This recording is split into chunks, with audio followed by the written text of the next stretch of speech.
name of the Father, and of the Son, and of the Holy Spirit. Amen. So what makes Jesus' parables good is that there is never just one way to see the truth in them. You can shift things around and see different things reflected. And because I'm getting more familiar with this story, because I'm your priest, and we get it every 3 years, I'm seeing new things in it, which is fabulous. You can still find new things. Surprise. So the crux of this story is the man asking the questions. The man asking the questions is a lawyer, and this is not our average lawyer. This is a lawyer of the Jewish law. So according to Jewish law, he knew Moses and Deuteronomy, and he probably knew all the things in between.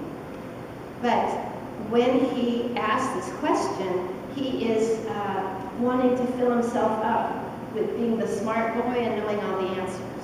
So when Jesus asks him about what is the most important thing, you know the law, tell me what it is, and he knows what that is. We know what that is better at the early service than we know at this service, because we say those words, love the Lord your God with all your heart, with all your soul, with all your mind, and all your spirit, or body. I can't remember. Anyway, we know it better at the 7:30 service because we say it every week, but we drop that when we change to our more modern language. So when he's asking Jesus the next question, it says he's testing him. So how is this a test? He thinks that Jesus is going to say, your neighbor is your group of friends or your worshipers together, everybody in your church, you pray for everybody on the prayer list. We fit that example.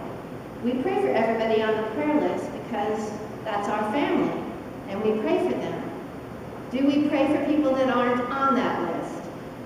Well, of course we do, but this parable is about the people that aren't on our list, and it's about tribalism, about how we get more comfortable when we're around people who think like we do. I grew up in the church, as you know, as the choir director's daughter. So my comfort zone was choir members. They're an odd lot, choir members, but that was my group. And when I got married to a very itinerant kind of guy, we moved every 3 or 4 years, and I got involved in another church, whether it was Lutheran or Episcopalian. It had to be liturgical because I love to sing. And they had to have a good choir. So that opened my Lutheran viewpoints. But what happens is that we tend to stick to that group and not come out of it.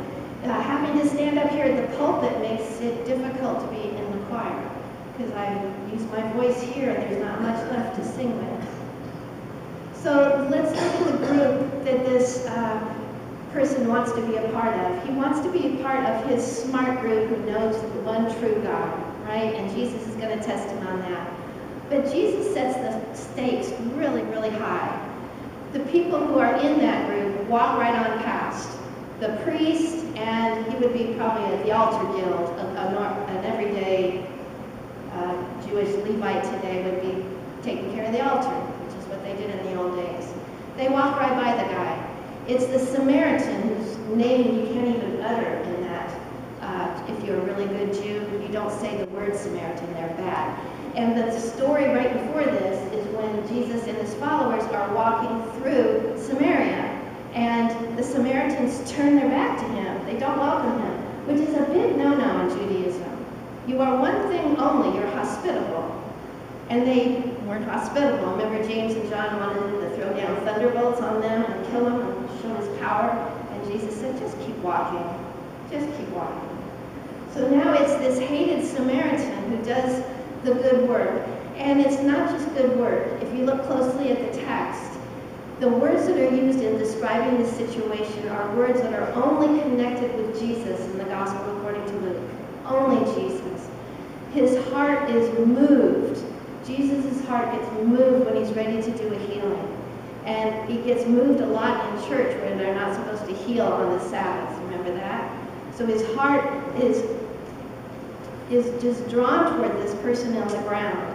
And then he uses this overabundance of mercy that reminds one of the father of the prodigal son when he sees his long-lost son coming. What almost too hard to see. He he comes running toward him with this merciful embrace. It's over-the-top love. It's that same description of over-the-top love that this Samaritan has. So in this story, what's ironic is that the figure of the Samaritan is the Christ figure. And that would have been scandalous to hear this story originally. Scandalous. The Samaritan takes the role of the Christ figure. His overabundance means he puts him on his animal, like Mary and Joseph were on, well, Mary was on the donkey being led to an inn, happened at the beginning of Luke's gospel, and at the end he rides the donkey. So he's putting this man on his donkey or mule, takes him to the inn, pays for a room, stays the whole day, cleans his wounds, takes care of him, makes sure he's fed, and then he leaves for the night and offers to pay the innkeeper even more money, and he'll be back the next day. Over and above. That would be like us trying to picture going to Manhattan and the first person that's lying on the ground on top of his cardboard boxes with his grocery cart at his feet. That would be like us taking him home and giving him a shower and feeding him and doing what we're supposed to do as Christians, and that's supposed to make you really uncomfortable. Like, oh, I can't do that. If you think that, that means the story got to you, and that's its purpose. It's supposed to make you uncomfortable and squirmy. That we all ration out carefully at the beginning of the year how much we can pledge to our church that we love, and it's reasonable. We don't get pushed out of our comfort zone. We offer what we can, like sometimes I will get out cash to give to people when I'm in the city, if I'm thinking of it, which is nothing. So I was prepared. I've got dollar bills. You know, I give them my dollar bill. Do I do that to feel better about myself? Well, I do anyway, even though that wasn't the purpose. But taking care of others with the mercy that Jesus feels is next to impossible for normal people. So this is supposed to make us uncomfortable. It's doing its work. So here's what I recommend, and this is what Jesus also says, so I've got him on my side. It's kind of nice. He says, wake up in the morning knowing that God is going to put someone in your path that you need to share your story with, or share a meal with, or be merciful to, or just listen with the empathy and compassion and mercy that Jesus brings to every meeting that he has. If you're looking for one person, you'll find that one person. And what do you do the next day? You do it again. We go out every day looking to see who God is going to put in our path. Who are we called to bend over and help and be compassionate to? If it were easy, it wouldn't be church.